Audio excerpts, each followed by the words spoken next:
দেশের ৩টি বিভাগের প্রবেশদ্বার খ্যাত গাবতলী কল্যাণপুরের রাস্তা কেটে রাখায় চরম দুর্ভোগের শঙ্কা তৈরি হয়েছে। সড়কটির পশ্চিম অংশে শ্যামলী থেকে কল্যাণপুর পর্যন্ত কেটে রাখার পাশাপাশি এবড়ো থেবড়ো করে নির্মাণ সামগ্রী ফেলে রাখায় এখনই যানজট লেগে থাকছে।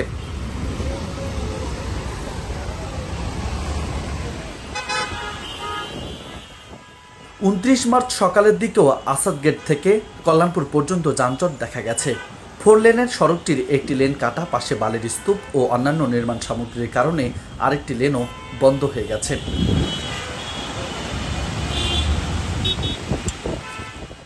দূরপাল্লার বাসগুলো ইউটার্ন নিয়ে ফিরতে গেলেই পড়ছে বিপাকে।